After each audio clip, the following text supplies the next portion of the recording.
Sir, you think pwedeng maging source ng corruption yung unprogrammed funds? Kasi sabi niyo po, gagawan ng paraan para pondohan yan. Yes. Kung tingin ko, as a point of view as a journalist, as an investigative journalist, yes. Pwede na magiging source ng corruption yung program. Kaya nga po, sinasabi ko next year, kung maaari, except kung mga foreign assisted, wala na lang tayong unprogram. Bakit pa tayo, like I was telling you kanina, why do we need unprogrammed projects? Wala nga tayong pondo. Pag napondohan, di wag na lang, wala naman tayong pondo, di ba? Every year naman, ipangungutang mo. Para sa pamilya, ipangungutang mo para makapasyal ka Boracay, para makabili ka ng bagong TV, ipapangutang mo.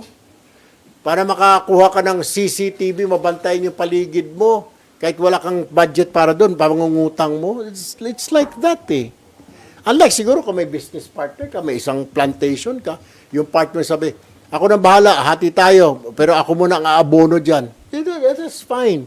Pero kung ikaw magkukusa na kukunin mo sa program, ilagay mo sa program dahil magkakaroon ka ng pondo, yun hindi ko maintindihan.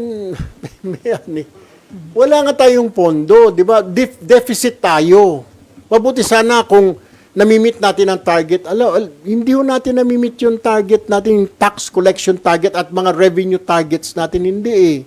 Yung sinasabi 6.793, ipangungutang natin yung iba doon eh. We haven't collected that yet.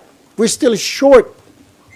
Then, how come, kung tatanungin mo, simple mathematics, bakit ka nga, di ba?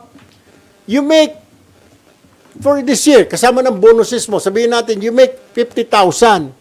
And then, expenses mo, pagdating mo ng bahay, aabot ng 75. So, lagi kang deficit every year. So, mangungutang ka na naman. So, lumalaki yung utang mo. Di ba? Kaya nasa 17 trillion something na yung utang natin. So, hindi talaga pwedeng maging corruption-free yung 2026 budget kasi may unprogrammed pa rin po. No, I'm not saying that. Siguro kung lahat naman nakabantay, lahat tayo nakatutok, siguro baka magdahan-dahan yung may mga nagbabalak dyan, nagpaplano. Wala akong sinasabi na corruption-free, hindi pwede maging corruption-free. Kailangan lang siguro talaga tutukan. Tamo, lahat. Ngayon, nung pumutok ito, lahat hands-off. Kaya ginawang live streaming pa yung national budget natin. First ever na BICAM para ika nga na may pakialam ang taong bayan. Siguro kung hindi pumutok ito, tuloy-tuloy pa rin. Yung BICAM sa mga hotel room. Oh. Siguro na usap, one for you, one for me, one for him, one for them.